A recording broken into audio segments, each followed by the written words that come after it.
Hey there, welcome back. This is day 3 of the Nail Your Money Goal 5-day course.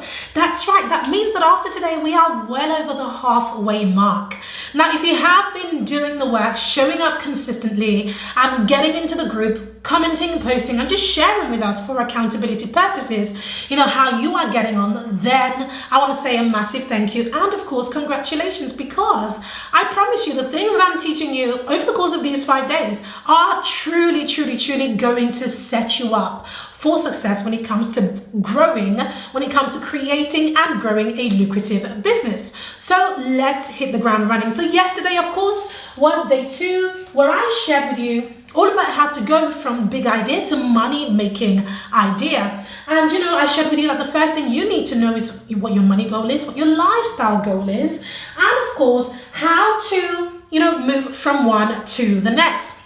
And I shared with you some of the pitfalls that I see a lot of people making. The biggest mistakes that I see them making is that they're going for very unrealistic goals instead of setting smaller milestones that they will hit, and then slowly move from that initial goal to their big goal. And then I asked you to go in your workbook and have a look at the list of ways that I shared with you that you need to look at when it comes to creating the perfect business model that will support your money goal. And so if you did all of that amazing work, including the additional homework, then you are on your way, my friend. You are on your way. Today, of course, is day 3. So let's get rid of this. So day 3 is all about defining your market share. So day 3, defining your market share. Or rather, one of the biggest mistakes I see female entrepreneurs making is that they position themselves as a small fish in a big pond, right? They position themselves as a very small fish in a big pond. Now, what does that mean? It means that if you are a small fish in a big pond where there are lots of other fishes and lots of other, sea creatures,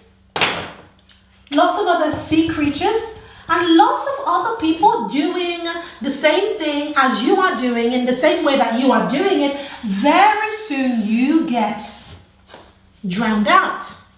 That is why sometimes, you're creating these social media posts, and perhaps you're even creating videos, or, you're making offers and nobody takes action. It's because, there's a wall. They're not hearing you. You are a very small fish in a very big pond.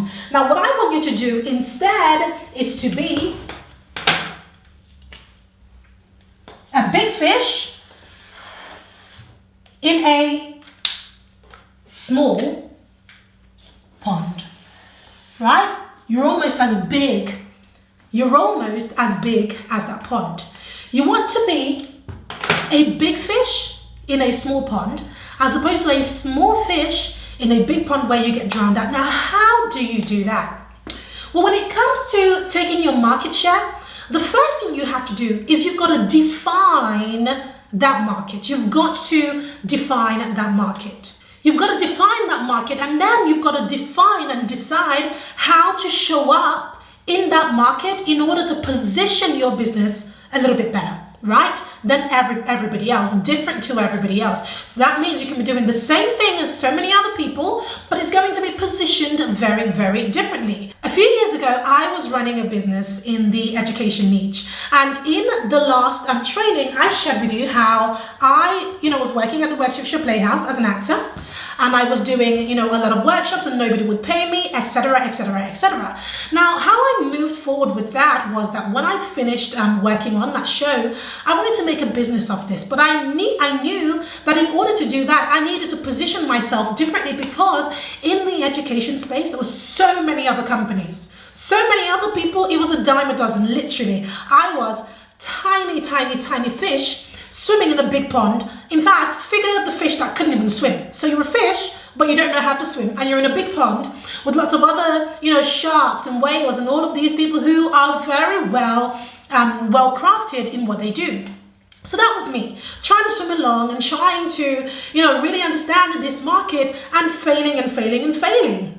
And so, but I knew that I was solving a big problem. I knew that I had something great to offer. I knew that my big idea would fly. So how would I take a market share and redefine the market? So at that time we were phoning schools. It was way back before, you had Facebook ads and all of these things that I now use. So I did it the very old-fashioned way. I was phoning schools. So I got my actor friends together, and we were working in the basement of my sister's salon, which she had at that time. And we would get together every day, and their job, we were all jobless actors at this point. So we were all going to become salespeople. So we'd get on the phone and we'd phone schools and, phone them, phone down, phone them, phone down, nothing not getting through. Send emails and emails and emails, no response, zero zilch. I remember one day thinking about, how do we get a market share? How do we get in front of our ideal clients, which were specific, not just teachers, but the teachers who were in charge of the budgets for the schools? How do we do that?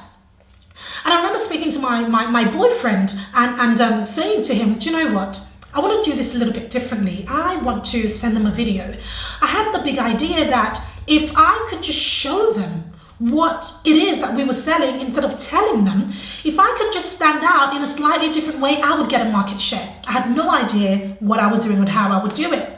Now, the basement where my office was at that time was very near to our local church. So I ran to the local church with my boyfriend, and I stood on the stage. There was no service. It was during the week.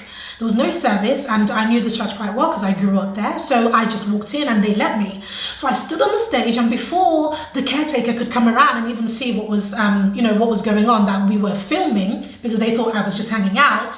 And before I could even do that, before he could come, I said to my boyfriend, film me. And I stood on the stage and I started to talk about the show.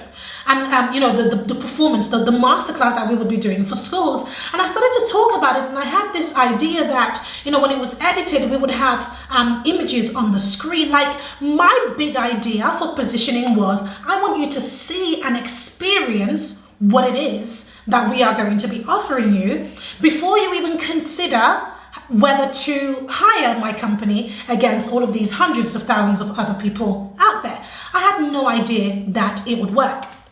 Now that finished, I ran down the road to Poundland, which is, a shop that sells things for £1 or $1, depending on your currency, but £1 over here. And I ran to Poundland, and at that time in Poundland, they were doing CDs for, I think it was like 12 for £1, and you can buy CDs and CD cases. So we did it. So I bought a bunch of CDs and CD cases, and we bought labels, and we printed the company name on labels, put it on the CD covers, and edited the video that I had recorded that day and put it on the CDs, and mailed this out to the schools with a letter. No kidding. Within a few days, nothing really happened.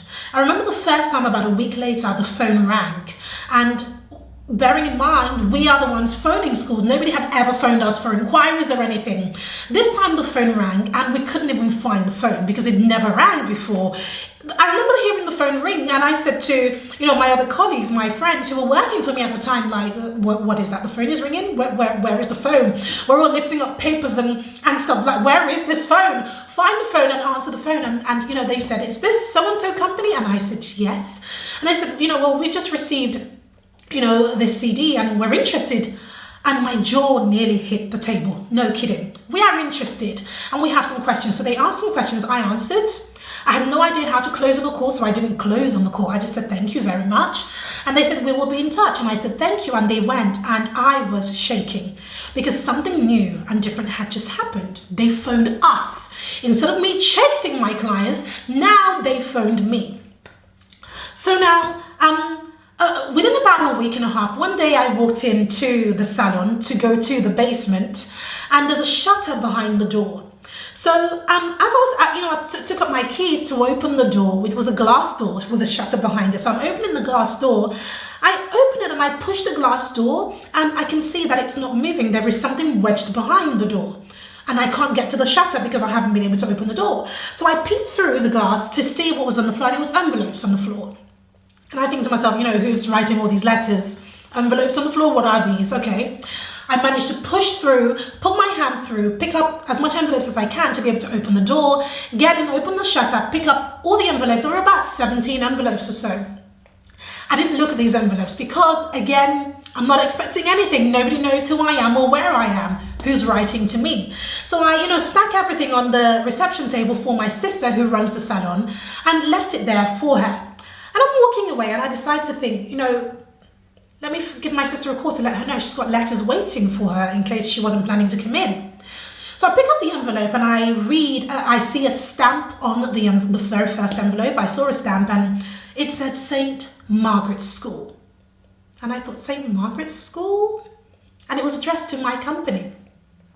I opened it and the first thing I saw before even reading the letter was a check for £350, a check. I was blown away. I opened all of the letters. I had 17 envelopes in front of me and they all had checks inside of them as deposits, ranging from $350 to $1,250, because our offer at that time was we would come into your school for one session with your kids, it was $350, or you could book us for an entire day for £1,250. Now, in my hands at that time, you can imagine with 17 envelopes ranging from $350 to $1,250 to £1,250, how much money was in my hands. I was blown away, and that was when I knew that because of positioning, we now had a market share. We were serious players in this specific field. Now, why am I sharing with you, and what does it have to do with our task today? Well, if you want to be the big fish, right, you've got to operate in a smaller pond. That means that you cannot show up like everybody else does. You've got to show up in a different way. But before we even show up, we've got to do the groundwork. And this is what it is. You've got to figure out three things, and that is, what is the big problem? This is what we talked about in day one. Right? What is the big problem that you are solving? What is your big solution? Again, day two. What is your big solution? Right? In day two, I asked you to look at your business model. That was another way of saying, well, how are you going to package your big solution? This is very important. And then, of course, what is the big benefit? And this right here, that right there is what a lot of people leave off the table. What is the big benefit? You see, when I sent that video off to schools, I wasn't focusing on the features, on the fact that we would be there for, an hour or 90 minutes. I would come with 3 other members of my team. We might have a set. We might have, handouts for the kids. I wasn't focusing on that. I was purely focusing on that big benefit. What will it do for your school? What will it do for the grades of your children? What will it do for your funding body in terms of them releasing the funds for next year? What will it do in the eyes of your parents who have sent their kids to you by having myself and my team come in? These are the big benefits. So you've got to figure out what is that big benefit, because people are paying you for that, right? The big problem stops people in their tracks. The big solution gets them listening to you. The big benefit is the reason why they would whip out their credit card and actually pay you for this. Now, before you do that, you've got to do the groundwork, right? You've got to figure out who your ideal clients are. What are their problems? What are their needs? Where are they based? Why would they buy from you? Where are they looking for solutions? What solutions are they looking at? All of these things. I know I've moved really quickly through those questions, but they're all in your workbook, right? I want you to answer those questions. Then I want you to now craft your big problem, big solution, and big benefit statement. Now, a lot of people call this the elevator pitch, and we call it the baseline message. And in your workbook, I give you a link to a video, a training that's on YouTube that I created that actually walks you through this specific area so that you can craft yours. Because I tell you, it is when you nail that you then begin to truly understand how to position yourself differently, how to stand out, and how to move from being the very small, inexistent fish that nobody notices in your niche to being the big fish, the go-to, the authority that everybody comes to, and they're willing to pay you top dollar for what you do. Okay, so I hope you got a lot of value from this training. Go ahead, grab your workbook, do the work. Do not skip anything from this. Do not skip any question. Do the work, then click the link in the workbook, head into the group, post for accountability purposes so that we can have a look, give you some feedback, cheer you on, give you a pat on the back, whatever it is that you need. But even if it is just for yourself, to be accountable to yourself, go ahead and do that. And of course, watch the external video that I have linked out to in that workbook. Very, very important, because that will help you to nail this task. Now, before we close off for today, you've been hearing me talk about all of these things. And from the very beginning, you heard me share about our academy, the Lucrative Business Academy. Well, being day 3, I want to give you the opportunity to test drive not just what we have over the course of these 5 days, because guess what? It ends in 2 days. And then what happens afterwards? Well, one of the biggest things that has really moved the needle in my business was by having clear-cut coaching, clear-cut community, and an amazing accountability system that truly helped me to see past, to see the wood for the trees, as they say, to really move from step 1 to step 2 to step 3 through the 5 phases of building a lucrative business. And that was why we created the Lucrative Business Academy. And for a very limited time, you can get in at 50% off. Normally the Academy, if you got it outside of this, it's $97 per month. But for a very limited time, through this, you can grab it and get in for $49 per month, which means you can cancel anytime. There is no contract.